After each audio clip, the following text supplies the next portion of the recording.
आपका यूनिट 8 है population and employment. इसके 4 चैप्टर्स हैं, structure and growth, movements of population, distribution and density of population और employment. So main मुद्दा तो इसका एम्प्लॉयमेंट है। वहां तक आने से पहले हम इसको पूरे को समझेंगे।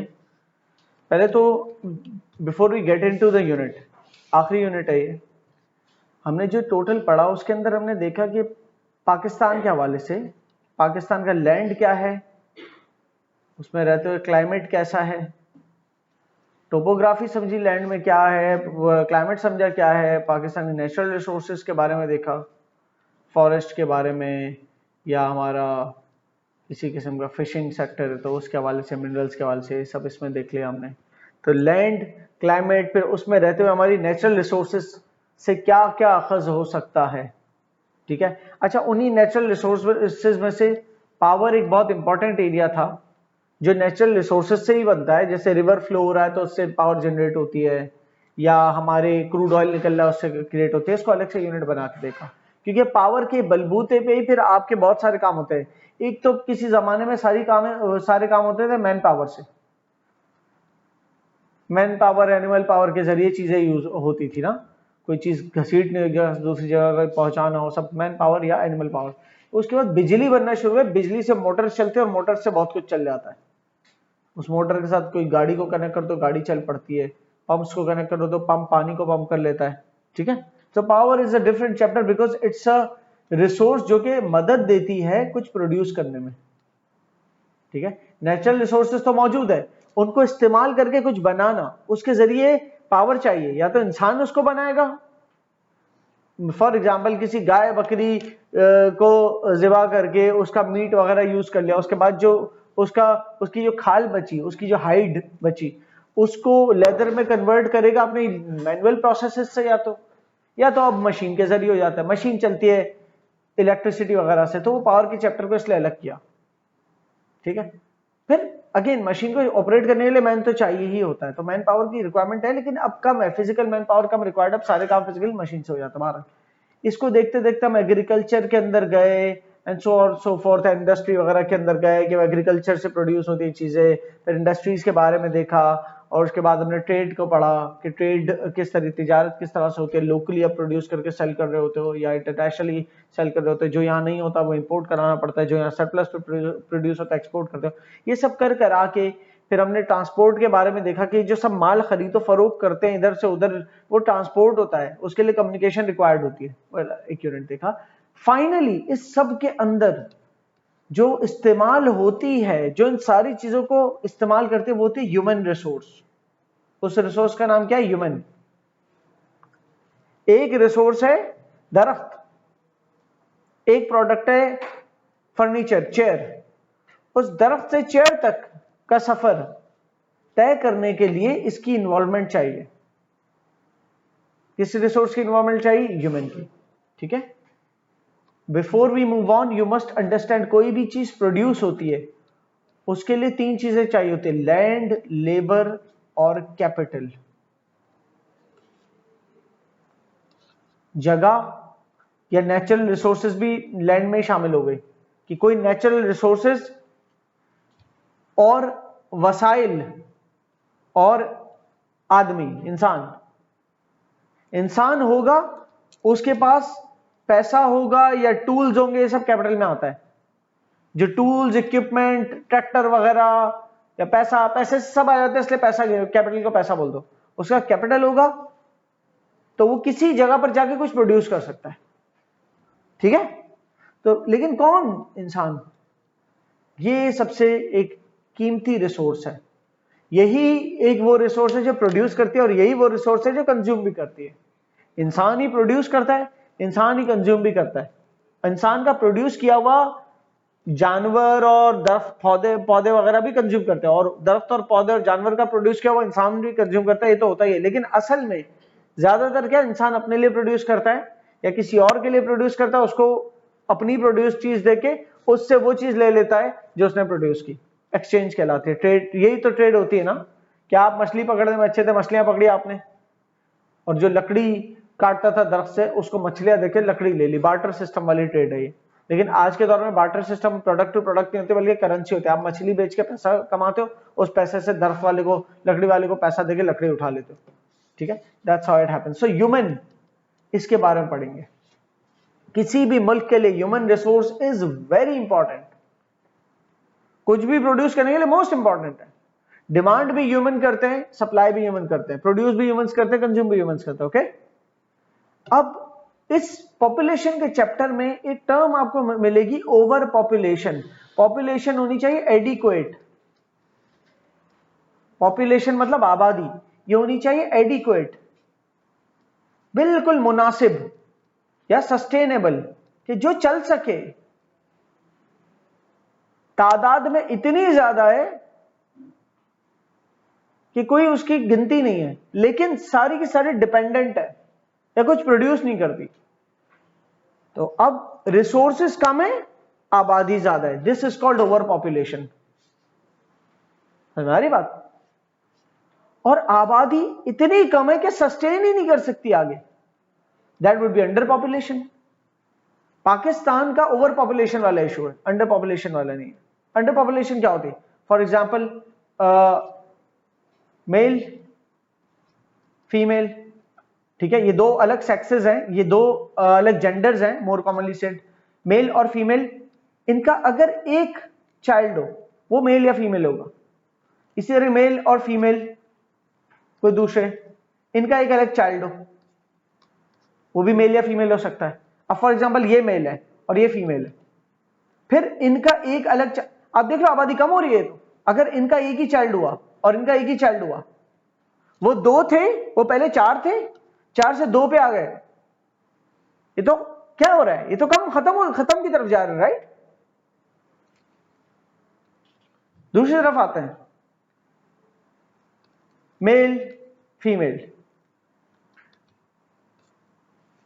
इनके बहुत सारे बच्चे हैं, पर अनप्लैन्ड अनकंट्रोल्ड रिसोर्सेज को मीट नहीं कर रहे, प्रोड्यूस नहीं कर रहे, फारग बैठे हुए हैं। उन इतने ज्यादा है कि सपोर्ट ही नहीं कर पा रहे आप उनको, सही। तो फिर दैट इज ओवर पॉपुलेशन। मसलन क्या आप उनके लिए एडिक्वेट हेल्थ फैसिलिटीज फराम नहीं कर पा रहे, एडिक्वेट फूड फराम नहीं कर पा रहे, एडिक्वेट एजुकेशन फराम नहीं कर पा रहे, that would be over population. Clear हो रही बात? इसके साथ हम आगे बढ़ते हैं इस चैप्टर को। इस पॉपुलेशन एंड एम्प्लॉयमेंट में पहला चैप्टर है स्ट्रक्चर एंड ग्रोथ। स्ट्रक्चर क्या? पॉपुलेशन का स्ट्रक्चर। पाकिस्तान की पॉपुलेशन का स्ट्रक्चर किस तरह का है? स्ट्रक्चर मतलब किस तरह से है। उस स्ट्रक्चर में दो चीजें इंपॉर्टेंट है, दो तीन चीजें। क्या तादाद है हमारी पॉपुलेशन की? तो 250 मिलियन के करीब है। 50 मिलियन मतलब 5 करोड़ और 250 मिलियन मतलब 25 करोड़, ओके। 25 करोड़ की हमारी आबादी है। वो आबादी डिस्ट्रीब्यूटेड है मेल और फीमेल में, और उनके दरमियान एजेस हैं कि 0 से लेकर, मिसाल के तौर पर 4 साल के कितने हैं, 5 साल से लेकर 8 साल के कितने हैं, 9 साल से लेकर 12, इस तरह से लेट सपोज। तो उसमें तादाद आ रही है। अब वो स्ट्रक्चर, पाकिस्तान के पॉपुलेशन स्ट्रक्चर को समझने के लिए हमें यूज करना होगा पॉपुलेशन पिरामिड। ये पाकिस्तान का पॉपुलेशन पिरामिड है। इस पॉपुलेशन पिरामिड के बीच में मैंने एक न्यूट्रल लाइन बना दी है, ठीक है। उसके लेफ्ट साइड पे मेल्स वाला हिस्सा है सारा, राइट साइड पे फीमेल्स वाला हिस्सा है। एक ग्राफ है, समझा रहा हूं खाली। नीचे लिखिए परसेंटेजेस कि फीमेल में कितनी परसेंट, मेल में कितनी परसेंट, और यहां पर लिखिए वाई एक्सिस में एजेस है। 0 से लेकर 4 तक उम्र, इस उम्र के ईयर्स है। 0 से लेकर 4 इयर्स ओल्ड के हमारे पास कितनी परसेंट आबादी है? 6.5 प्लस 6.2, 12.7% आबादी हमारी 0 से 4 साल की उम्र के, 12.7%, जिसमें से 6.5% मेल है और 6.2% फीमेल है, सही है। फिर 5 साल से लेकर 9 साल तक के कितनी आबादी है? तो ये टोटल 6.2% मेल है और 5.9% फीमेल है, तकरीबन 12.1%। 12 हमारी टोटल आबादी का 12.1% 5 साल से की उम्र से लेकर 9 साल के लोग हैं। 10 साल की उम्र से 14 साल के लोग हमारे 6.1 से 5, तो मेनली हमारे इतने हिस्से को अगर मैं उठा लूं 14 साल से कम वाले, ये हिस्सा हमारा क्या है 14 साल से कम वाला। अलग क्यों किया इसको? क्योंकि 0 से लेकर 14 साल की उम्र तक पाकिस्तान में चाइल्ड एज है, लाइक नॉन वर्किंग एज। उसके बाद से पाकिस्तान में वर्किंग एज शुरू हो जाती है, ठीक है। 14 साल के हो गए उसके बाद से वर्किंग एज शुरू हो जाती है आपकी, उससे कम क्या है नॉन वर्किंग एज। तो नॉन वर्किंग एज वाली जो पॉपुलेशन होती है वो डिपेंडेंट होती है, डिपेंड करती है किस पे? वर्किंग एज पे। और पाकिस्तान की वर्किंग एज पॉपुलेशन कौन सी है? वो यहां से लेकर 64 तक, ये वाली सारी वर्किंग एज पॉपुलेशन है पाकिस्तान, जो काम करने लायक है, जो लीगली जिनसे काम ले सकते हैं, जो काम कर सकते हैं, ठीक। और उसके बाद रिटायरमेंट वाले, तो जो रिटायरमेंट वाले हैं वो और जो छोटी उम्र के हैं वो डिपेंडेंट है इनके ऊपर। क्लियर है? अच्छा, पाकिस्तान का अगर आप देखो ना पॉपुलेशन पिरामिड, तो आपको डिस्ट्रीब्यूशन तकरीबन बराबर लगेगा। मेल और फीमेल का डिस्ट्रीब्यूशन आप समझ लो, जितने मेल्स हैं उतनी ही फीमेल्स हैं लगभग। अच्छा, ये डाटा कहां से आता है? ये हॉस्पिटल्स से आ जाता है, बर्थ हॉस्पिटल्स में होती है तो वहां से डाटा रेज होता है। अब नया डाटा तो वहां से रेज होता है। और इसके अलावा सेंसस भी होता है। सेंसस क्या होता है? मर्दमशुमारी। मर्दमशुमारी का मतलब ये होता है घरों में जा जाके पूछते हैं खानदान में कितने अफराद हैं, कितने लड़के हैं, कितनी लड़कियां हैं, ठीक है, वो होता है सेंसस। पाकिस्तान में सेंसस का चक्कर ये है कि सेंसस का डाटा एक्यूरेट नहीं होता होगा इतना, क्योंकि कल्चरली हमारे यहाँ बहुत सारी फैमिलीज इस तरह से जो अपनी खवातीन का डाटा नहीं बताते, इतना नहीं बताते कि वो उनकी तादाद भी नहीं बताते। सो जब वो नहीं होगी तो शायद थोड़ा डाटा हिला हुआ हो सकता है, पर फिर भी कुछ ना होने से कुछ तो मौजूद है। फिर भी ये बहुत ज्यादा एक्यूरेसी पॉसिबल है, क्योंकि सेंसस के डाटा को फिर रिकंसाइल भी तो करते हैं बर्थ डाटा से, कि जो पैदाइश है उनसे भी, तो फिर एक मार्जिन अंदाजों से निकाल लेते हैं कितने कितने परसेंट का डिस्ट्रीब्यूशन है। सर 2024 की जो एस्टिमेटेड हमारी पॉपुलेशन है वो 251 मिलियन, 251 मिलियन मतलब 25 करोड़ 12 लाख यहां पर है, 251.2 मिलियन, 25 करोड़ 10 लाख कह लो, चाहे 25 करोड़ की हमारी आबादी। और हमारा जो रेट ऑफ ग्रोथ रेट है ना पॉपुलेशन का बढ़ने का, वो है 2% पर ईयर। ये हमारा रेट ऑफ नेचुरल इंक्रीज या पॉपुलेशन ग्रोथ रेट, हर साल 2% से आबादी में इजाफा होता है, ठीक है। ये कंपैरिजन है जापान से। जापान की एजिंग पॉपुलेशन है, एजिंग पॉपुलेशन मतलब बड़ी उम्र में ज्यादा अफराद आपको नजर आएंगे। ये थोड़ा सा ग्राफ वही वाला ग्राफ है, बस इसमें एक्सिस को बीच में बना दिया है। ग्राफ ये वैसा ही है, जानबूझ के मुख्तलिफ लिया है कि आप एक ग्राफ पे स्टकअप ना हो जाए। तो ये हमारा वाई एक्सिस बीच में मैंने बनाया, उसके लेफ्ट साइड पे मेल डाटा है, राइट साइड पे फीमेल डाटा है, ठीक है।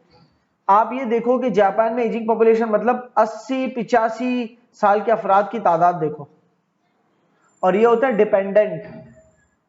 ये क्या होता है? डिपेंडेंट। तो जो वर्किंग एज पॉपुलेशन आपकी ये, उसके ऊपर डिपेंडेंट है वो, और नीचे से अब बड़ी तादाद ऊपर नहीं आ रही, छोटी एज से बड़ी एज की तरफ कम लोग आ रहे हैं वर्किंग एज में। तो फ्यूचर में जापान के पास वर्कफोर्स कम होगी, क्योंकि एजिंग पॉपुलेशन है, नई औलादें नहीं पैदा हो रही, सही है। वो ओवरली फैमिली प्लानिंग की तरफ चले गए या क्या उनकी प्रेफरेंसेस रही हैं, तो उनकी नई औलादें ना होने की वजह से या शादियां और नई औलादें की तरफ ना जाने की वजह से फैमिलीज नैरो होती जा रही हैं, तो जिससे उनकी आने वाली नस्लें कम होती चली आ रही है, आने वाली नस्ल, ठीक है। So this might result in under population. ये हो सकता है कल को अंडर पॉपुलेशन में रिजल्ट कर जाए, कि वो कंसर्न हो जाए कि हमारी आबादी तो कम हो रही है, ओके। बैलेंस, अच्छा ये इंडिया की है, we could call it a bit balanced, लेकिन ये बैलेंस्ड है, लेकिन ये भी नैरो डाउन होती चली आ रही है। नैरो डाउन होना तब ठीक है कि पहले कुछ ज्यादा ही वाइड थी, अब कंट्रोल हो रही है, लेकिन अगर नैरो होती चली गई तो फिर शायद कल को उनकी भी ये सिचुएशन आ जाए जापान वाली, क्या आने वाले 20-30 सालों में उनके पास जना जापान में वर्कफोर्स उनकी अपनी जो है कम होती चली आएगी, ओके।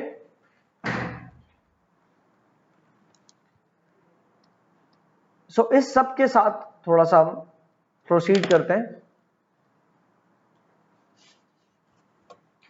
आपका पहला एसएलओ है, candidates should be able to understand the changing population structures.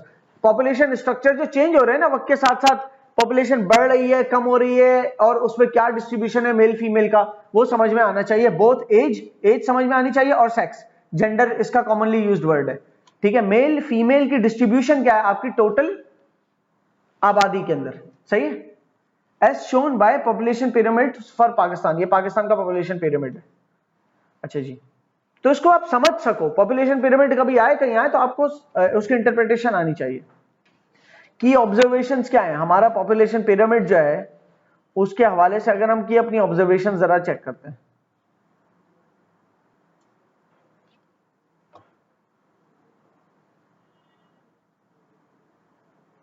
ये पॉपुलेशन पिरामिड है हमारा, इसको लेकर हमारी की observations.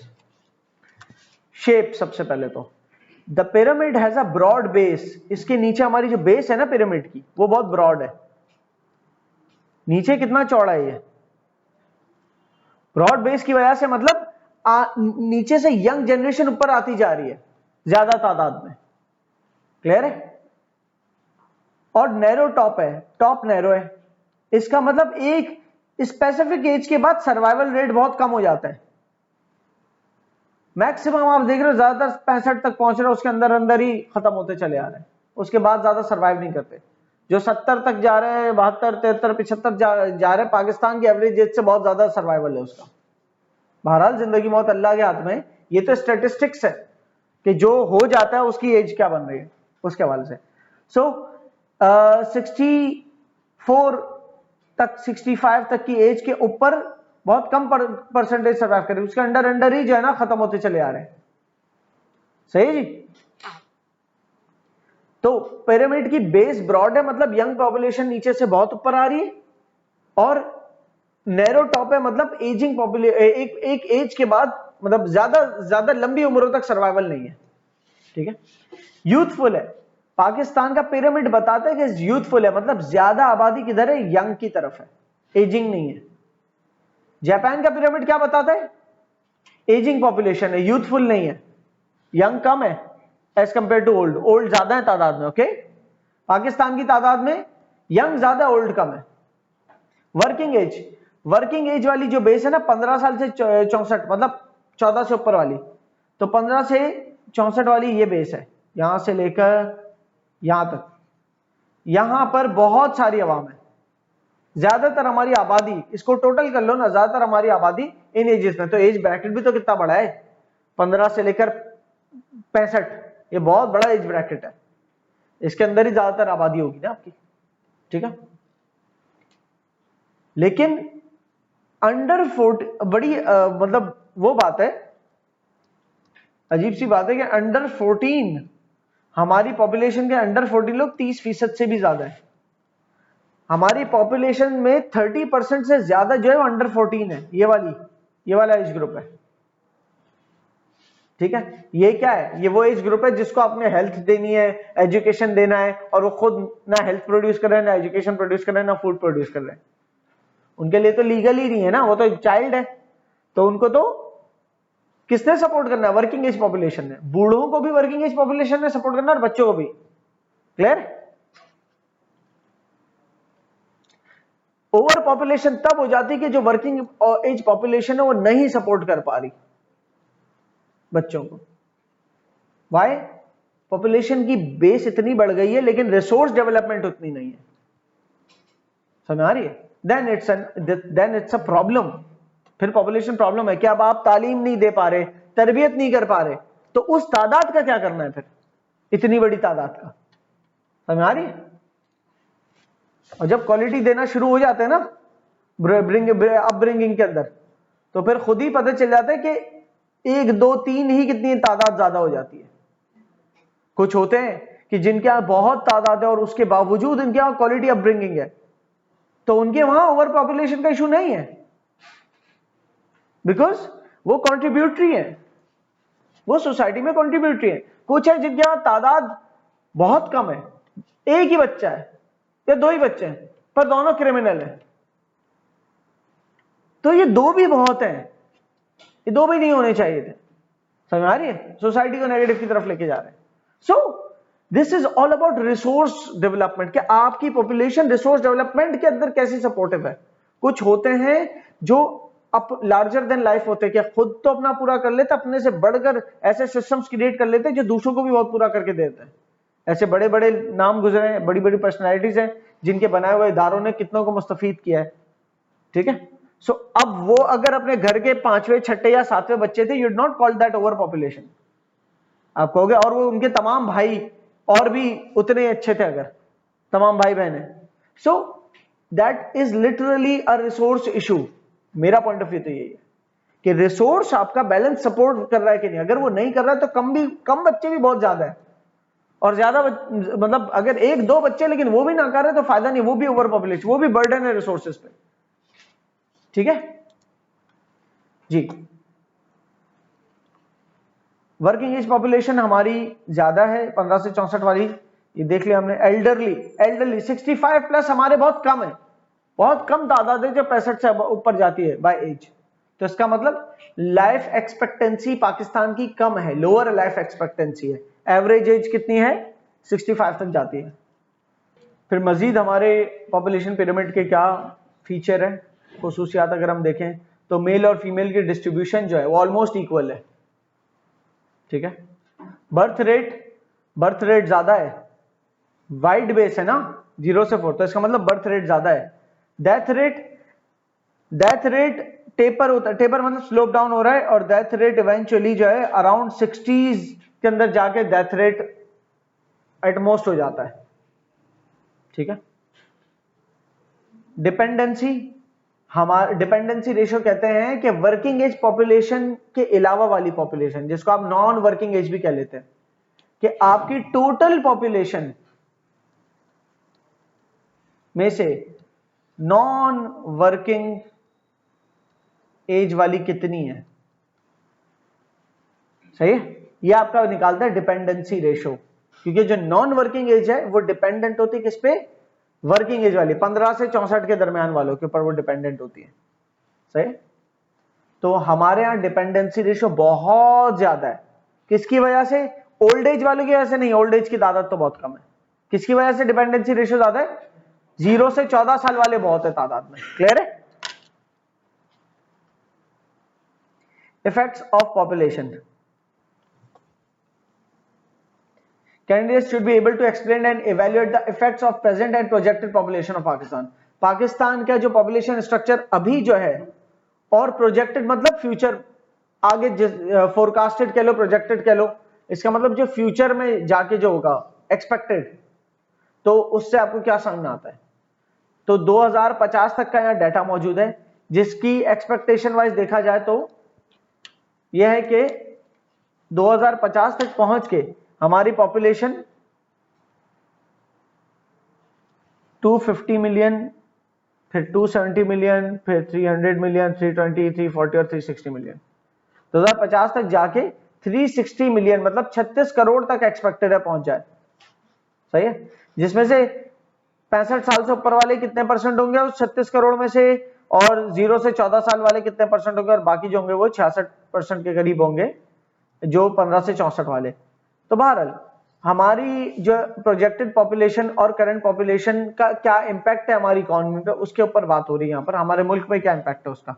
Pakistan population structure shows that high proportion मतलब 30% से भी ऊपर हैं यंग डिपेंडेंट्स जो कि अंडर 14 है, जो ऊपर बात हो गई।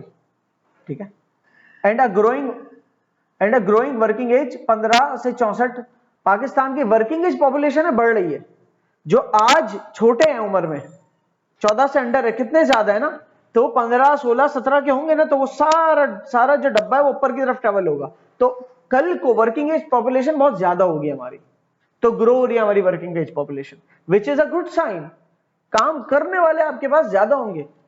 द बैड साइन इज कि आज के जो काम करने वाले उनको तो जॉब्स मिल नहीं रही पूरी, तो कल को इतने ज्यादा काम करने वाले और आ जाएंगे, वो काम करने की एज में तो मौजूद होंगे, लेकिन क्या उनके लिए जॉब्स अवेलेबल होंगी, और उनके लिए जॉब्स अवेलेबल हैं कि नहीं है वो किस पर डिपेंड करता है कि वो जो काम करने वाले ऊपर आए हैं क्या वो स्किल्ड हैं। समझ रहे हो? अगर वो स्किल्ड है तो जॉब्स मिलेंगी ना। क्या उनकी स्किल होना किस पे डिपेंड करता है? क्या उनको उनकी डिपेंडेंट एज जो थी उसमें अच्छी एजुकेशन मिली, जिसकी वजह से क्या उन्होंने हायर एजुकेशन अचीव की, जिसकी वजह से क्या वो स्किल्ड हुए। लेकिन अगर आप नहीं कर पा रहे प्रॉपर्ली एजुकेट, तो जाके फिर वो क्या हो गई, जो आपकी यूथ है वो आपके लिए ओवर पॉपुलेशन का सबब बन गई। समझ आ रही है?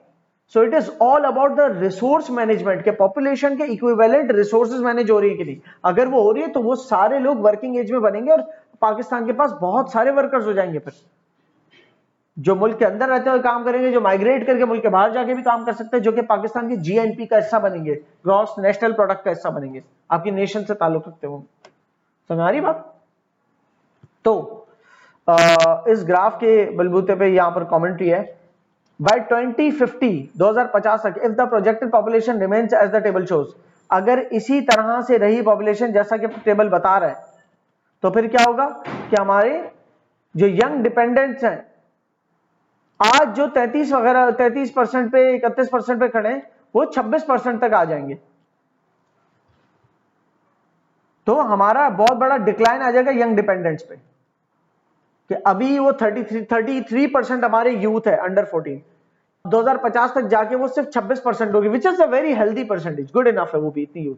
और वर्किंग एज पॉपुलेशन हमारी बढ़ जाएगी, which is a very good sign, क्योंकि जो आज नए पैदा हुए हैं तो वो 2044 तक जाके वर्किंग एज में आ जाएंगे, 2045-46, और वो उस एज में शुरू नहीं करते काम, वो फिर भी डिपेंडेंट ही रहते हैं 25-26 की एज तक, हायर एजुकेशन ले रहे होते हैं ना। फिर जब वो काम स्टार्ट करते हैं तो बहुत अच्छा लेवल का भी करते हैं, ये भी है अच्छी एजुकेशन लेने के बाद। So while the working age population, जो हमारी वर्किंग एज पॉपुलेशन है वो इंक्रीज हो जाएगी 66% तक चली जाएगी 2050 तक, जो कि हमें डेमोग्राफिक डिविडेंड देगी। डेमोग्राफी मतलब पॉपुलेशन, पॉपुलेशन को मेजर करना, डेमोग्राफी मतलब पॉपुलेशन को मेजर करना। कह रहे हैं जब हमारी वर्किंग पॉपुलेशन इतनी बढ़ जाएगी तो उससे हमें डेमोग्राफिक डिविडेंड मिलेगा। डिविडेंड का मतलब होता है रिटर्न। क्या होता है? रिटर्न, क्या आपको मुनाफा हुआ। तो वो जब एज वर्किंग एज में कन्वर्ट होगी और वर्किंग एज पॉपुलेशन काम करेगी, अगर उनको जॉब्स मिलेंगी तो हमें डिविडेंड मिलेगा, उनके काम की वजह से मुल्क को तरक्की मिलेगी, due to a larger workforce, क्योंकि हमारे पास लार्जर वर्कफोर्स होगी, प्रोवाइडेड, लेकिन ये बात शामिल है इसमें कि sufficient jobs and skills exist, कि उनमें जॉब्स, उनके अंदर स्किल्स मौजूद हो, उनके स्किल्स के मुताबिक जॉब्स मौजूद हो, तब जाके वो हमारे लिए डिविडेंड की सूरत बनेंगे, हमारे मुल्क को फायदा देने की सूरत बनेंगी। ठीक है? हाउएवर, लेकिन Pakistan is already facing challenges in providing adequate education, jobs and health care. Pakistan तो अभी भी वर्किंग एज जो पॉपुलेशन है उसको प्रॉपरली तौर पे जॉब्स नहीं दे पा रहा, एजुकेट नहीं कर पा रहा, हेल्थ केयर फराम नहीं कर पा रहा। समझ आ रही है? तो उसकी वजह से क्या है, करंट पॉपुलेशन ही सस्टेन नहीं हो पा रही। So if there is no development in infrastructure and economic resources, तो आगे आने वाले सालों में जो आप 2050 तक देख रहे हो लेट सपोज, तो उसमें अगर प्रॉपर इंफ्रास्ट्रक्चर के ऊपर, बिजली के अल्टरनेट सोर्सेज के ऊपर और कमाई के जरायों के ऊपर प्रॉपर इन्वेस्टमेंट्स नहीं हुई, प्रॉपर डैम्स वगैरह नहीं बने, तो फिर क्या होगा कि पॉपुलेशन तो ग्रो होगी लेकिन वो जो है वो इनएफिशिएंट ही रहेगी, नॉन प्रोडक्टिव ही रहेगी, कुछ प्रोड्यूस नहीं कर पाएगी क्योंकि उनकी वैकेंसीज ही नहीं है उनके लिए। सही है? फिर वो हमारे लिए प्रॉब्लम का बायस बन जाएगा। Impacts of population structure on economy and development of Pakistan.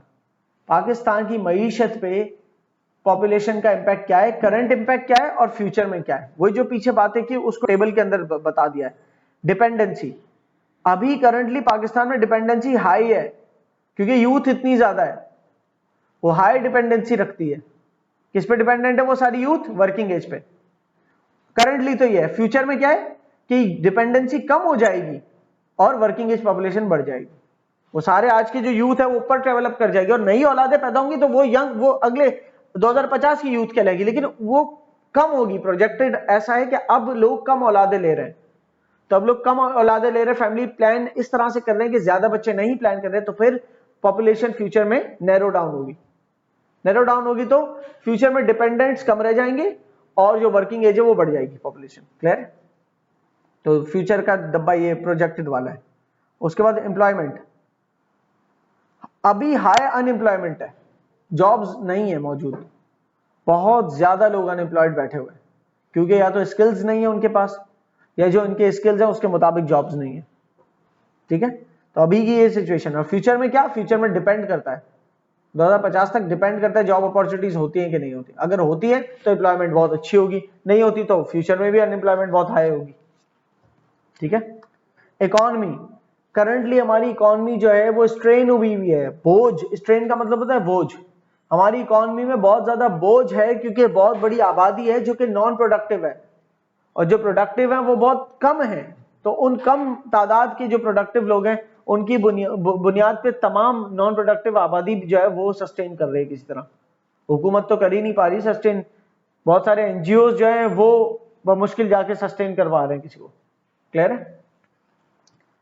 Growth potential, अच्छा फ्यूचर क्या है, फ्यूचर में आप ये कह सकते हो कि आगे जाके ग्रोथ पोटेंशियल तो अच्छा है, क्योंकि आगे जाके वर्किंग एज पॉपुलेशन ज्यादा होगी और वो कम होगी यंग डिपेंडेंट्स। ठीक है, तो आगे अच्छा पोटेंशियल है, लेकिन अगेन रिसोर्सेज भी डेवलप हो। एजुकेशन सिस्टम ओवरबर्डन है अभी, आगे अगर हमारे पास एजुकेशन की बहुत ज्यादा फैसिलिटीज खुल गई तो एजुकेशन बर्डन सब नहीं होगा, एजुकेशन सिस्टम के ऊपर बर्डन नहीं होगा, फिर चाहे जितनी भी पॉपुलेशन हो वो सस्टेन हो जाएगी, पर प्रोवाइडेड दैट कि इतने इंस्टीट्यूट्स भी ओपन हो। हेल्थ केयर, अभी हमारी जो हेल्थ केयर फोकस्ड है वो माओ की हेल्थ केयर और छोटे बच्चों की हेल्थ केयर के ऊपर ज्यादा इन्वेस्ट होता है हमारा पूरा सिस्टम। हॉस्पिटल्स वगैरह उसके अंदर छोटे बच्चे या माएँ उनकी तरफ ज्यादा, मैटरनल और छोटे बच्चे उनकी तरफ ज्यादा फैसिलिटीज इन्वेस्टेड है, तो एल्डर केयर के ऊपर इतना ध्यान नहीं है। सही है, एल्डर हेल्थ फैसिलिटीज इतनी स्ट्रांग है नहीं मौजूद। सही, इनफैक्ट किसी जगह पर अगर कैपेसिटी कम होती है ना, और दो किस्म के पेशेंट्स आते हैं, एक बहुत एल्डर है 65 क्रॉस है, और एक है जो छोटा है, तो छोटे वाले को तरजीह देते हैं, उसको प्रेफर करते हैं इलाज में।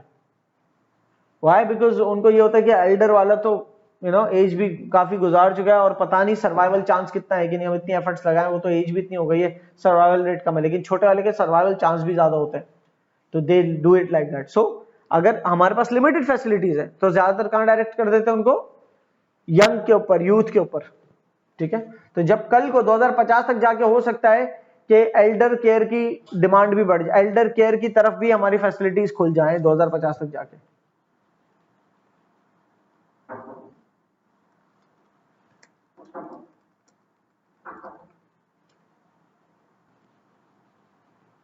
अर्बनाइजेशन, आज के दिन माइग्रेट हो रहे हैं रूरल एरिया से अर्बन एरियाज में भर भर के, क्योंकि रूरल एरियाज में नहीं है फैसिलिटीज, इंफ्रास्ट्रक्चर नहीं है, टेलीकम्युनिकेशन फैसिलिटीज, ट्रांसपोर्ट फैसिलिटीज जो गिन लो वो कम है। ठीक है, कल को जाके इतनी बड़ी आबादी को सस्टेन करना है ना, अगर आपने 360 मिलियन की लेट सपोज हो जाती है, तो it can not be possible कि अर्बन एरिया में सब आते रहे। आपने उन दूर दराज के इलाकों में फैसिलिटीज देनी पड़ेगी ताकि वहां पर ही उनकी हाउसिंग बने सारी, तो वहीं उनकी रिहाइश और कमाई के जराए बने। वरना क्या होगा, वरना अर्बन एरियाज में बोझ बढ़ जाएगा, बोझ बढ़ जाएगा और इतनी जॉब्स होंगी नहीं, एक शहर में भी लिमिटेड ही होती हैं, तो जब नहीं होंगी तो फिर शहर के अंदर बहुत सारे स्लम्स खुल जाएंगे। स्लम्स वो जो कच्ची आबादियां होती हैं तो वो खुल जाएंगे, और पुअर फैसिलिटीज होंगी, उनके पास प्रॉपर फैसिलिटीज भी नहीं होंगी, फिर वो बीमार होंगे तो शहरों के अस्पतालों पे उनका रश होगा, और उनको कमाई के जराए कम होंगे, तो हो सकता है क्रिमिनल्स की तरफ, क्रिमिनल बनने की तरफ भी चले जाएं वो। समझ लो बात को? सो अगर फ्यूचर के अंदर आपने वो करना है, सस्टेन करना है, तो फिर आपने उन रूरल एरियाज को भी डेवलप करना है। फूड वाटर, फूड वाटर हमारी जो है वो अभी भी हाई इन डिमांड है। आज से 20-20, 30-30 साल पहले तक जहां जहां तक पानी पहुंच जाता था इजीली, अब वहां तक पानी शायद नहीं भी पहुंच रहा, क्योंकि इतनी आबादी हो गई, इतना वाटर कंजम्पशन हो गया। सही, तो इसके लिए अगर सस्टेन करना है आपने अपनी आबादी की ग्रोथ को, तो बिल्कुल वैसे बिल्कुल जो एक होता है ना, कम जाया करके वाली जिंदगी जो होती है, इसराफ किए बिना जिंदगी जिए, तो सबके लिए पानी बचेगा इस्तेमाल होने लायक। वरना जिस अय्याशी में हम पानी इस्तेमाल कर रहे हैं और इतनी ज्यादा आबादी है, तो जाहिर है बहुत सारे लोगों के पास तो शॉर्टेज रहेगी पानी की। सही, अलग अलग एरिया, जहां पर पानी ज्यादा है वो पाइपों से धो रहे हैं अपनी जना गाड़ियों को, जहां पर शॉर्ट है वो एक बाल्टी लेके गीला कपड़े से साफ कर रहे हैं। So there is a difference. तो पानी जहां पर ज्यादा है वो अगर वैसा करेंगे, तो जहां कम पानी है वो इसी वजह से कम है कि ऊपर उसकी जो है ना जाया किया जा रहा है और वो जमीनों पे लॉग हो रहा है, ना कि कोई ऐसे सिस्टम्स बनाए जो आगे तक पानी पहुंच जाए। एनवायरमेंटल इंपैक्ट की बात करें तो आज हमारी आबादी को सस्टेन करने के लिए पोल्यूशन हो रहा है, वो डिफॉरेस्टेशन करनी पड़ती है। डिफॉरेस्टेशन कर रहे हो तो पोल्यूशन भी बढ़ रहा है साथ साथ। आबादी के लिए, जब आबादी होगी तो प्रॉपर हाउसिंग भी अवेलेबल होनी चाहिए ताकि कचरे को, पोल्यूशन को डिस्पोज करने का प्रॉपर निजाम हो, सेवेज प्रॉपर काम कर रहे हो। और बिल्डिंग्स भले खड़ी हो जाएं, आप लैंड को ज्यादा से ज्यादा अगर इस्तेमाल करने लग गए तो फॉरेस्ट खत्म हो जाएंगे इस तरह। तो समझ आ रही है? या वो एरिया जहां पर फॉरेस्ट नहीं है सस्टेनेबली उग रहे, तो वहां पर हाउसिंग सोसाइटीज बना दी, तो जाके फिर पॉसिबल है सस्टेनेबल। ये दोनों कॉलम्स आपने पढ़ने, और फ्यूचर में जाके तो हमें और ज्यादा रिक्वायरमेंट है कि हमारी जो हाउसिंग है और एनवायरमेंट है वो सस्टेनेबल रहे, तो उसके लिए सस्टेनेबल पॉलिसीज बनानी पड़ेगी एनवायरमेंट को सस्टेन करने के लिए। ठीक है, ऐसे रूल्स एंड रेगुलेशंस बनाने पड़ेंगे, ऐसी टेक्नोलॉजीज लेके आनी पड़ेगी जो एनवायरमेंट को भी कंजर्व करे, क्योंकि 36 करोड़ की अगर आबादी हो गई तो उस आबादी के मतलब आज जितना पोल्यूशन है, अगर इस तरह से पोल्यूशन चलता रहा तो मतलब 50% और ज्यादा हो जाएगा पोल्यूशन तब तक पहुंचते पहुंचते। तो इससे बेहतर है आज से इसको सोचें कंजर्व करने को। अच्छा जी, आ जाते हैं हम interpreting Pakistan population trends. Pakistan की पॉपुलेशन के ट्रेंड्स को लेकर हम चंद इंडिकेटर्स देखेंगे।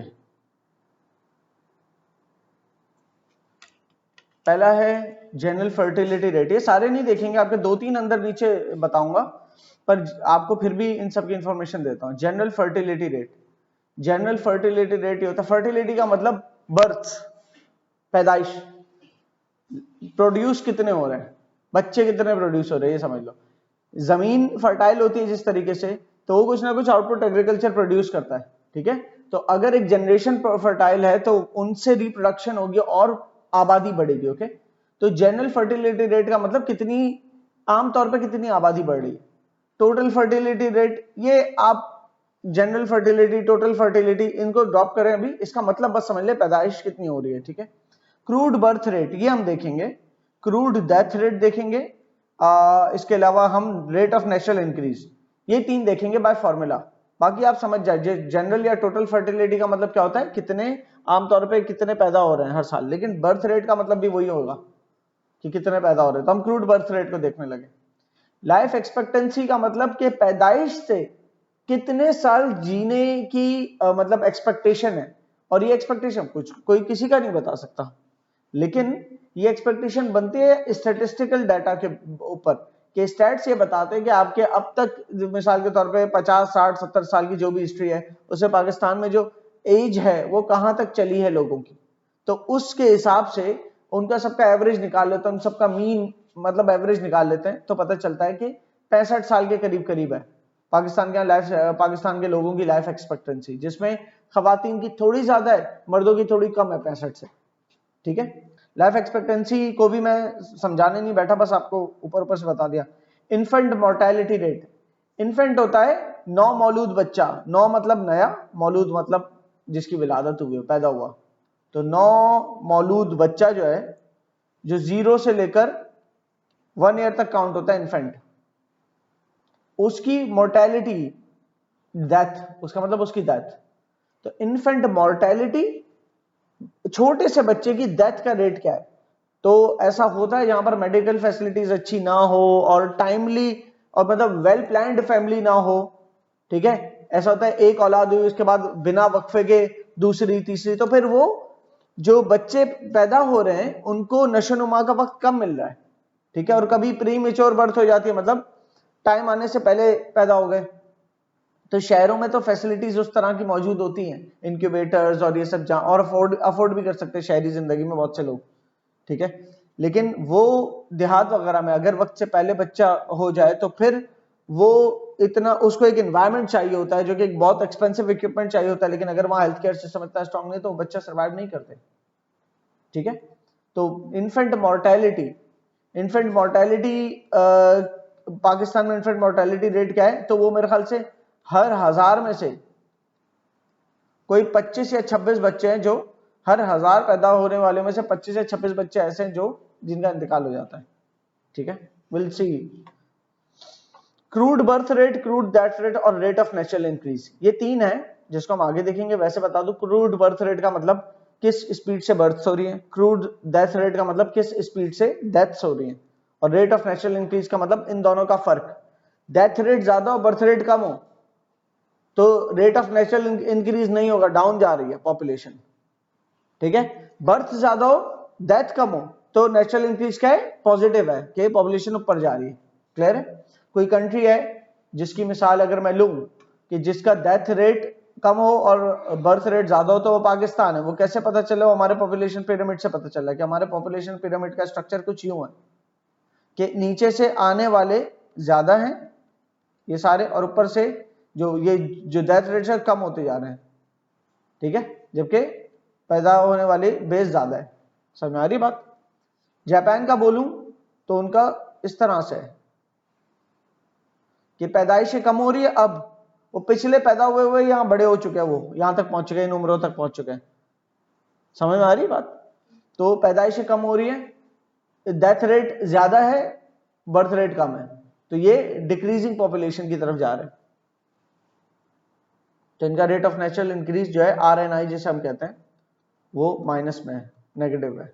जापान का, पाकिस्तान का पॉजिटिव है RNI, rate of natural increase.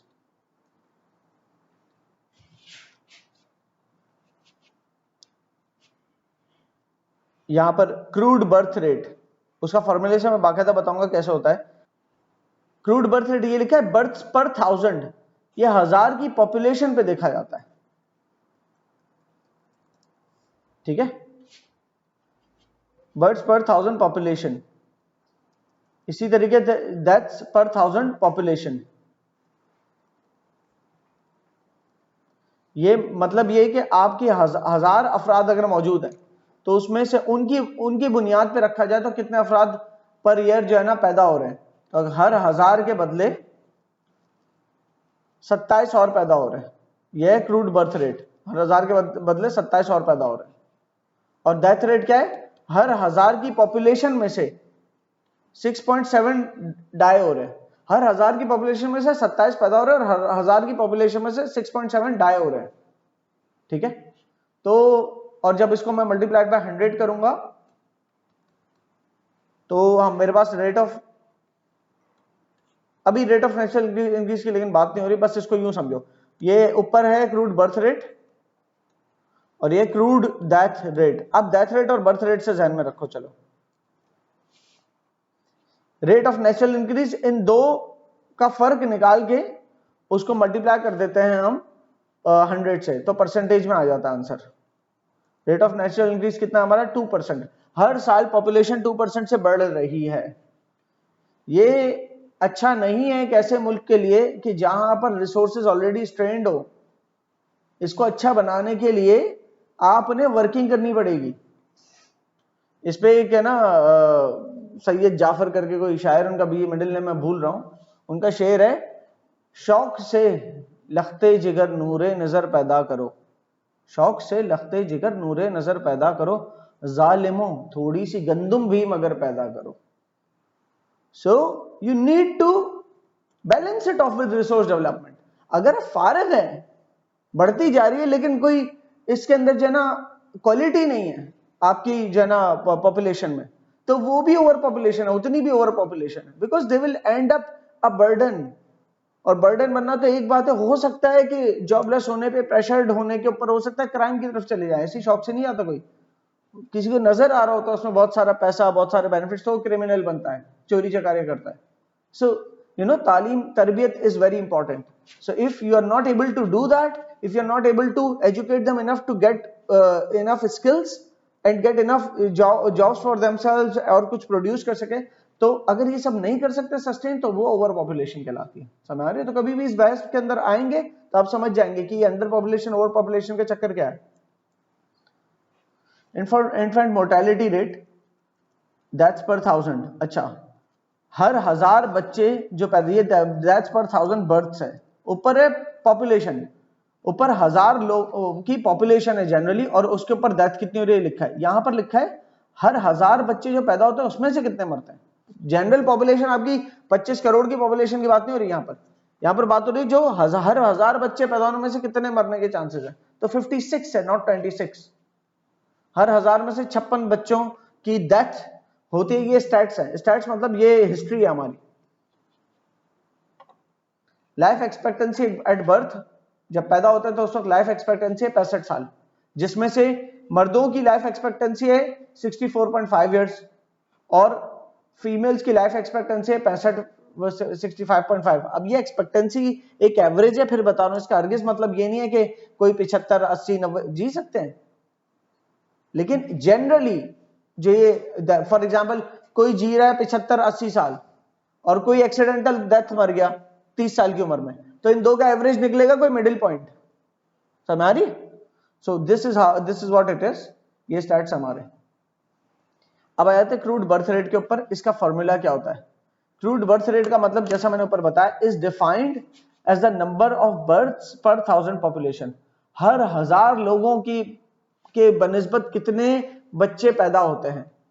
तो हर 1000 लोगों की बनिस्बत पाकिस्तान में 27 बच्चे पैदा होते हैं।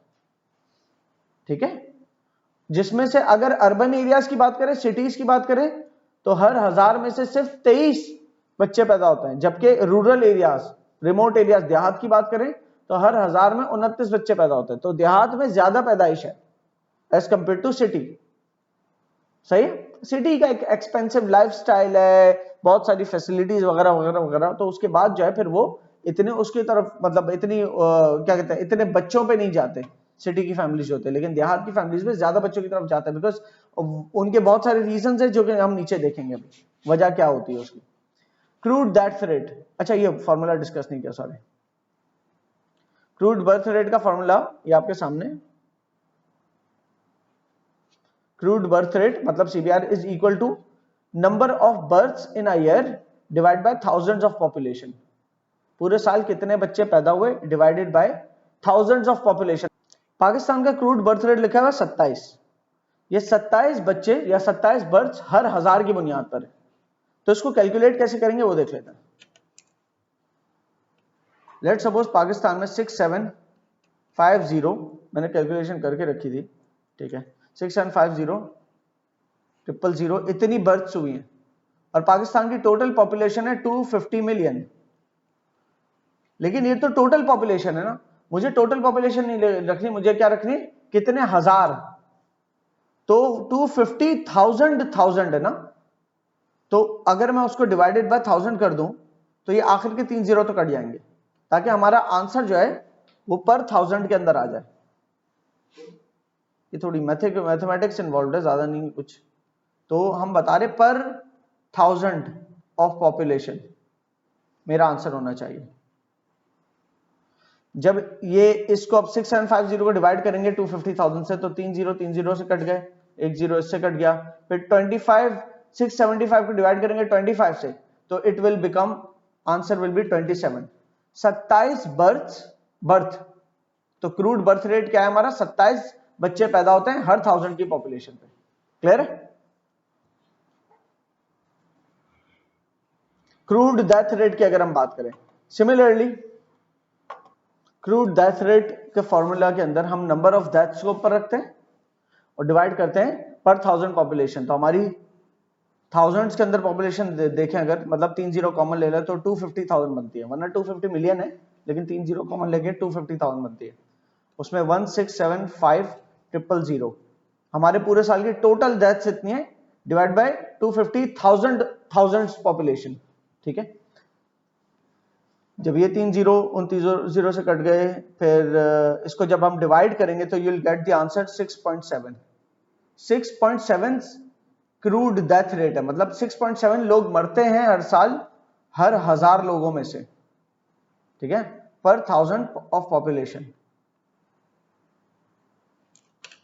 जिसमें अगर देहात में देखें तो रूरल डेथ्स ज्यादा है, ठीक है, अर्बन डेथ्स कम है।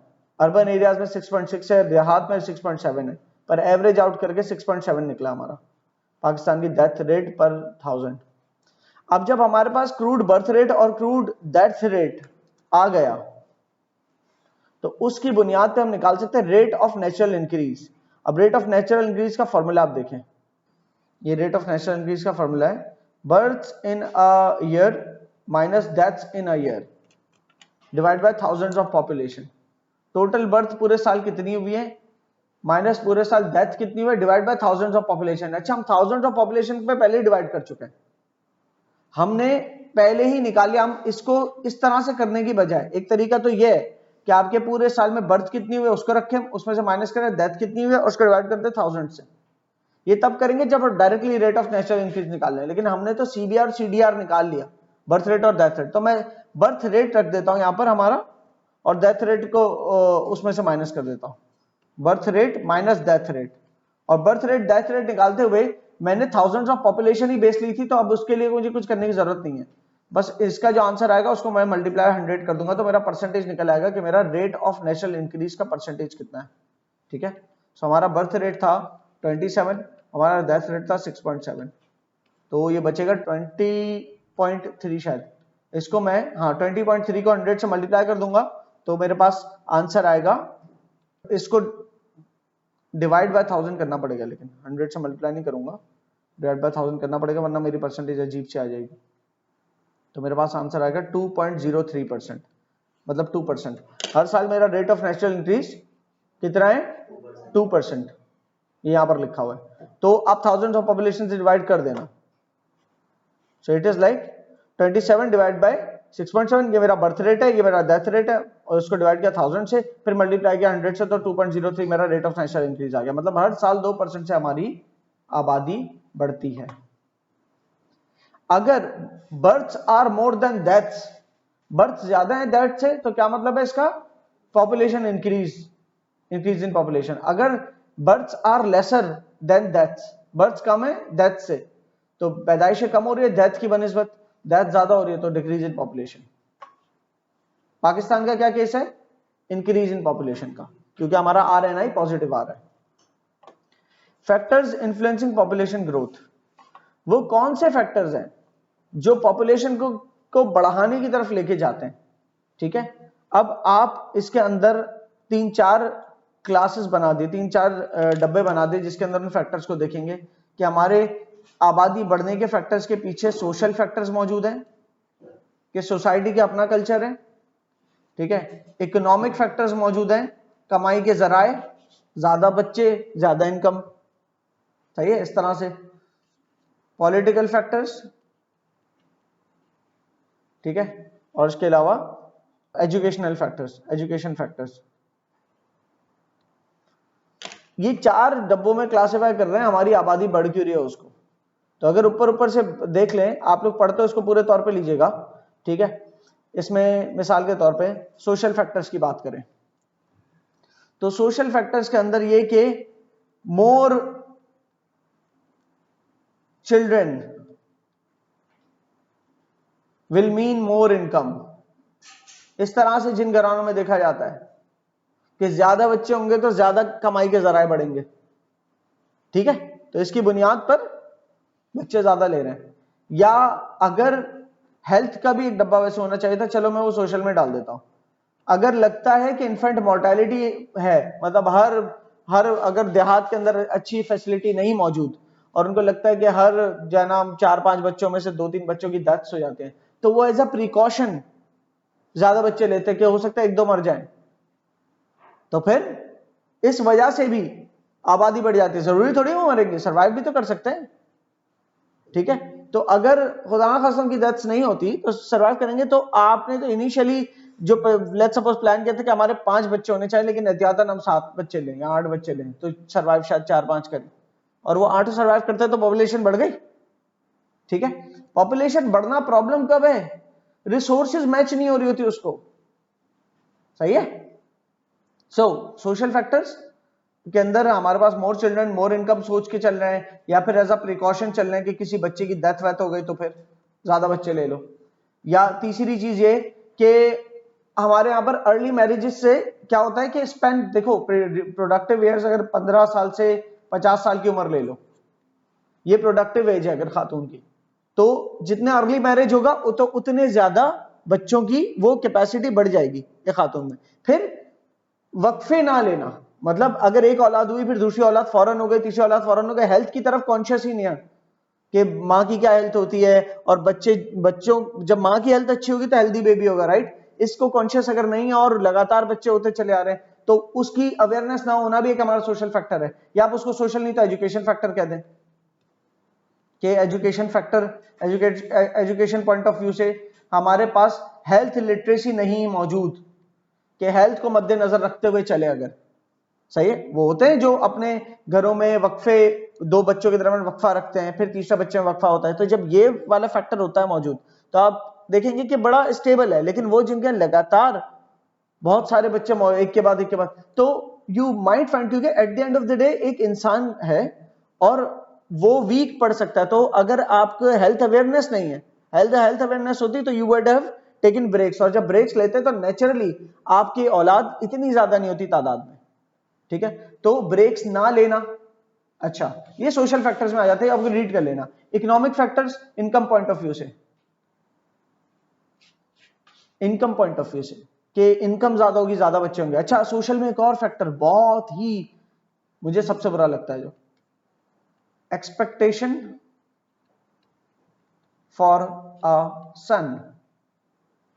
बेटी हो रही है तो बेटा नहीं हुआ तो एक और लिया, फिर बेटी हुई तो एक और लिया, एक और लिया कि बेटा हो, उस चक्कर में बहुत ही रेयर होता है कि ये भी हो कि बच्चे बेटे ही होते जा रहे हैं, तो यार बेटी चाहिए, बेटी की ख्वाहिश है, तो बेटी के लिए और बच्चों की ट्राई कर रहे हैं, ठीक है। तो ये वाला एक फैक्टर है। गांव देहात और इन जगहों पर जहां पर एजुकेशन कम है, वहां पर तो मतलब ये बहुत कॉमन है कि मेल बेबी चाहिए होता है ज्यादा, बिकॉज वो उससे हार्ड लेबर और ये सब करा सकते हैं इस पॉइंट ऑफ व्यू से। एनीवेज, तो इकोनॉमिक पॉइंट ऑफ व्यू से कि इनकम ज्यादा हो जाएगी अगर ज्यादा अफराद होंगे।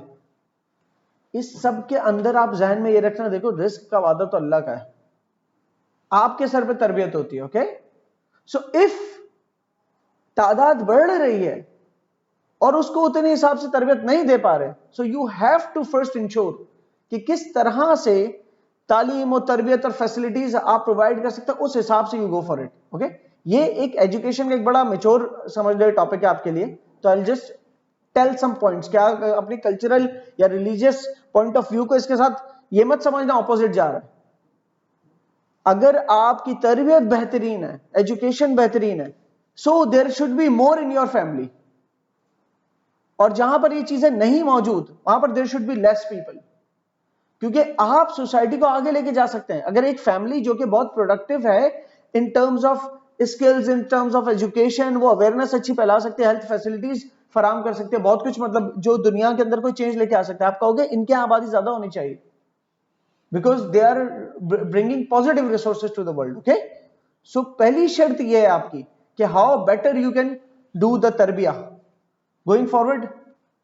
एजुकेशन, एजुकेशन की कमी की वजह से भी आप, जाहिर है आपको हेल्थ एजुकेशन अगर प्रॉपर नहीं पता, आपको वुमेन की हेल्थ एजुकेशन का नहीं आइडिया, इस अवेयरनेस से आप 2-4 नहीं हो, तो आप तो बिल्कुल ही जो है ना अंधाधुन जब बच्चे पैदा हो रहे हैं आपके यहाँ पर।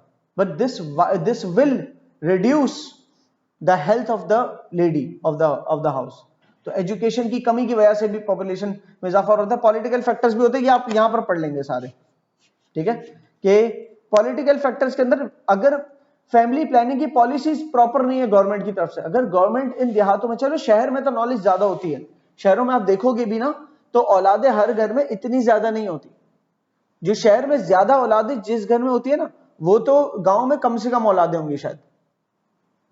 तो वहां तक अवेयरनेस को पहुंचाना ये गवर्नमेंट की जिम्मेदारी है। तो गवर्नमेंट अगर वीक उनकी पॉलिसीज है और प्रॉपर सपोर्ट नहीं दे रही, तो इस वजह से अगर for example government proper hospitals खोल दे देहातों में, तो उनका ये टेंशन खत्म हो जाएगा कि अर्ली डेथ्स हो जाए, बच्चा इन्फेंट मोर्टेलिटी हो जाए। अगर उनका ये फेयर खत्म हो जाएगा तो नेचुरली जितने उनको जो प्लान करेंगे जितने बच्चे बस उतने ही बच्चे लेंगे, उससे ज्यादा एहतियातन नहीं ले लेंगे। Understand? Problems and solutions for sustainable production. अच्छा, पॉपुलेशन ग्रोथ से क्या प्रॉब्लम्स आ जाते हैं ये मैं बताऊंगा। Problems caused by population growth नहीं होना चाहिए, अनसस्टेनेबल पॉपुलेशन ग्रोथ, कि ऐसी पॉपुलेशन ग्रोथ जो सस्टेनेबल ना हो, जो आपकी रिसोर्सेज जिनको मैच ना कर पा रही हैं, तो उससे क्या प्रॉब्लम्स आ सकते हैं। उससे पॉवर्टी बढ़ जाएगी। एक जगह जहां पर रिसोर्स डेवलपमेंट उस तरह से नहीं है जिस तरह से पॉपुलेशन का इजाफा हो रहा है, तो पॉवर्टी बढ़ जाएगी। सही है। इसी तरीके से आपकी जो रिसोर्सेज है उसके ऊपर स्ट्रेन आएगा, बोझ आएगा। एजुकेशन फैसिलिटीज इतनी ज्यादा अगर नहीं है, हॉस्पिटल्स इतने ज्यादा नहीं है, तो आबादी बढ़ती जा रही है, उनको सपोर्ट करने के लिए साथ में वो भी तो जालिमो गंदुम भी, थोड़ी सी गंदुम भी मगर पैदा करो। गंदुम तो एक मिसाल है ना, वीट थोड़े और मतलब कुछ ना कुछ जो है ना आपको प्रोड्यूस करना है, उसके साथ हेल्थ फैसिलिटीज बढ़ानी है, ट्रांसपोर्टेशन बढ़ानी है, आपने ये सब करना पड़ेगा।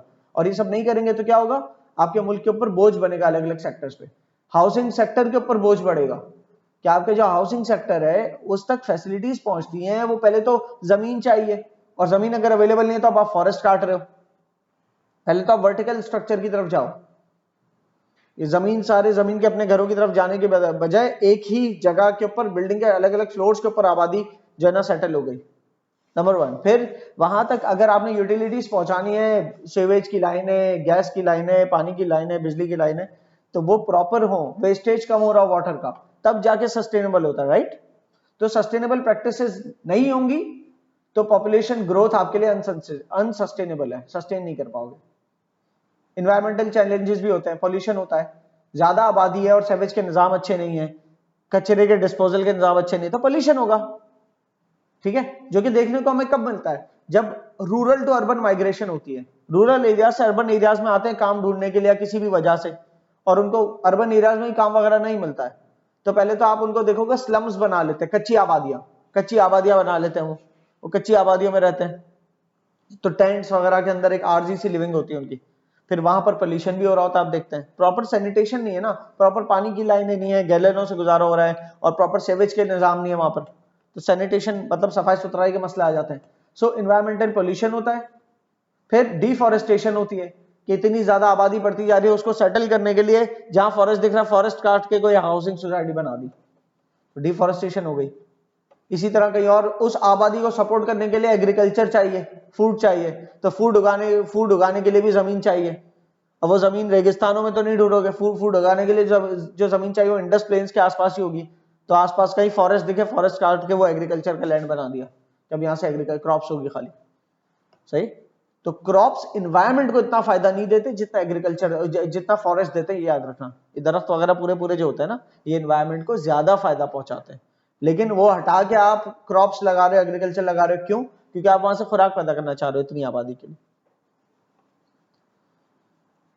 Possible solutions to manage population growth, क्या क्या सॉल्यूशंस हैं पॉपुलेशन ग्रोथ को मैनेज करने के लिए, पॉपुलेशन ग्रोथ को कंट्रोल में लाने के लिए, मतलब जितना आपका मुल्क सस्टेन कर सकता है उसके लिए। तो अवेयरनेस पहुंचानी है आपने, नंबर वन। अच्छा, पॉपुलेशन ग्रोथ को कंट्रोल करने का हरगिज मतलब ये नहीं सिर्फ पॉपुलेशन ग्रोथ को रोके, आप रिसोर्सेज को बढ़ाने का भी तो सोचें।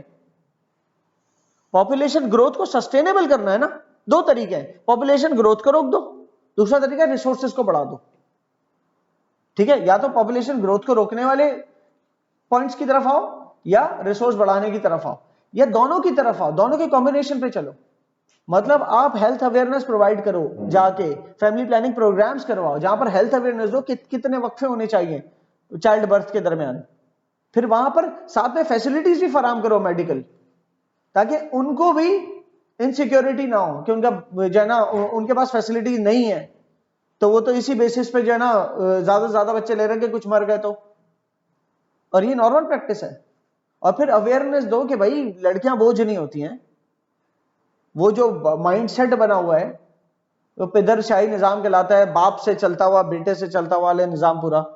सो उसकी अवेयरनेस दो, जायदाद में बेटियों को के हक की अवेयरनेस दो। व्हेन दिस ऑल हैपेंस, तो जाके आप फिर उस सिनेरियो में आ जाते कि जब तक लड़का नहीं हो रहा तब तक औलादे ले रहे हैं, ये जरूरी नहीं होगा। फिर इकोनॉमिक अपॉर्चुनिटीज फराम हो, प्रॉपर कमाई के जराए प्रॉपर फराम हो, तो रिसोर्स डेवलपमेंट आपका हो तो सस्टेनेबल होगा। साथ में पॉपुलेशन कंट्रोल भी होना जरूरी है। अनसस्टेनेबली ग्रो ना हो रही हो, ठीक है, उसमें हेल्थ फैक्टर्स सामने हो, तरबियत के फैक्टर, तालीम और तरबियत के फैक्टर सामने हो, उसके साथ साथ हो। क्लियर हो रही है बात? गवर्नमेंट की लॉन्ग टर्म प्लानिंग मौजूद होनी चाहिए कि पॉपुलेशन ग्रोथ के साथ रिसोर्सेज को कैसे बैलेंस करना है, क्योंकि जब पॉपुलेशन ग्रो होती है तो पब्लिक फैसिलिटीज भी उसी हिसाब से ग्रो होनी चाहिए। ट्रांसपोर्टेशन, पब्लिक ट्रांसपोर्ट, अगर पॉपुलेशन ग्रो हो रही है, पब्लिक ट्रांसपोर्ट ग्रो नहीं हो रही, तो उस करंट मौजूदा ट्रांसपोर्ट के ऊपर इतना रश हो जाएगा, इतने लोग सेम बसेस के अंदर चढ़ चढ़ के जगह ही नहीं बचती, और फिर लोगों की वेटिंग लाइनें बढ़ जाएंगी। सही है?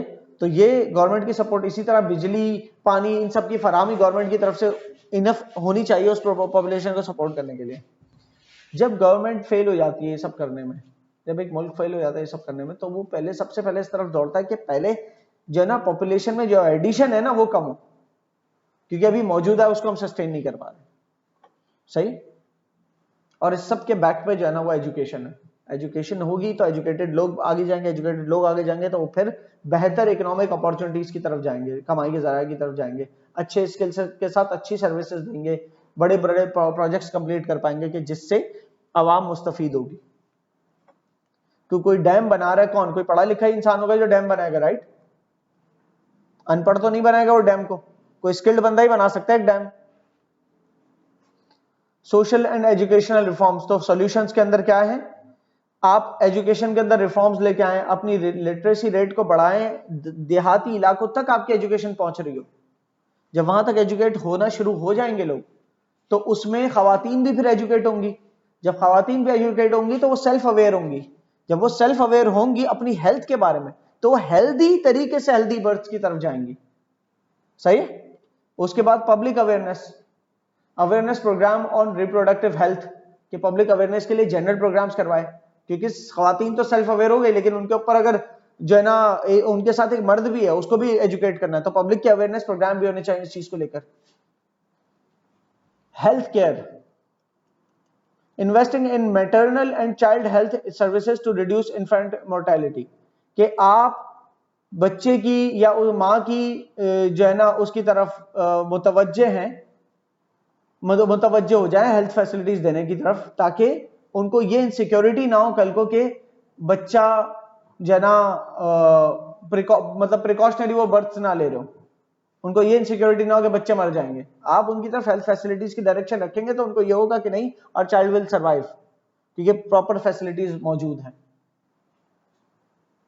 Environmental and urban planning strategies, फिर आपकी जो अर्बन डेवलपमेंट का लफ्ज जब भी आ जाए ना, ये हम सॉल्यूशंस की बात कर रहे हैं कि पॉपुलेशन ग्रोथ को सस्टेन करने के लिए क्या सॉल्यूशंस है, तो अर्बन डेवलपमेंट का एक लफ्ज है।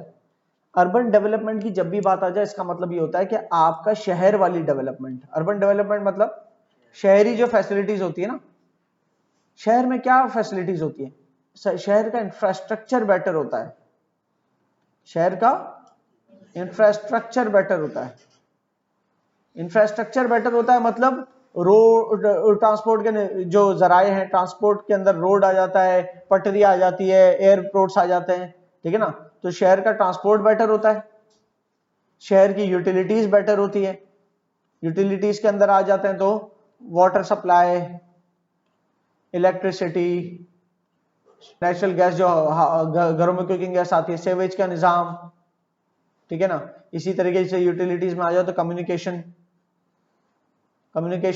मतलब आपकी इंटरनेट वगैरह, सेल्यूलर फोन की सर्विस, ये सब भी इंप्रूव्ड होता है। तो ये एक अर्बन डेवलप्ड एरिया की खुसूसियात है, एक शहर की खुसूसियात है। तो अगर आप अर्बन फैसिलिटीज रिमोट एरियाज में भी दे देंगे तो वहां पर कमाई के जराये मौजूद होंगे।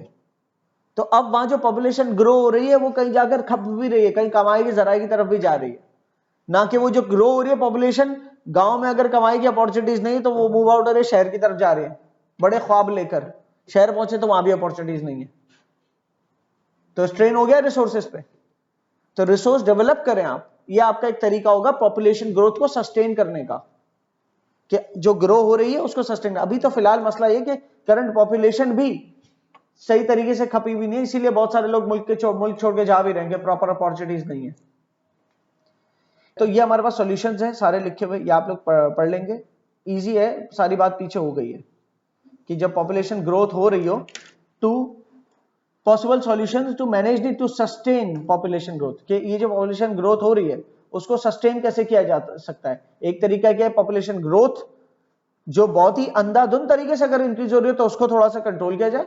सेकेंडली, जो हो रही है ग्रो, उनके लिए अपॉर्चुनिटीज भी खोली जाए। और कहीं उस देखिए वो भी एक मामला होता है कि कुछ ममालिक पॉपुलेशन के कंट्रोल की तरफ इतने ज्यादा फोकस हो जाते हैं, इतने ज्यादा कि नई जो जनरेशन है, नई बर्थ हो ही ना, इतने ज्यादा उस पर फोकस हो जाता है कि एक पॉइंट आता है कि उनका पिरामिड नीचे से नैरो हो जाता है। और अगर ये नैरो बढ़ता चला गया तो ये खत्म ही हो जाएगा किसी दिन।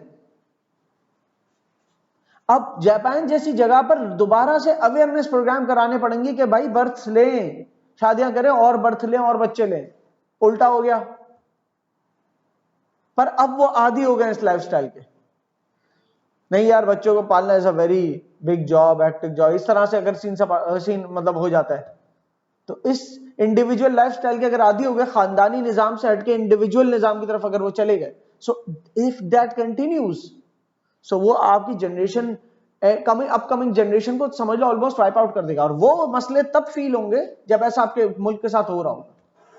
आपके मुल्क के जो बड़े बूढ़े जब वो देख रहे होंगे कि किस तरह से हमारा जो है ना जनरेशन खत्म ही होती चले जा रही, कोई भी नहीं चाहेगा कि उनकी जनरेशन खत्म हो जाए दुनिया से। समझ आ रही है?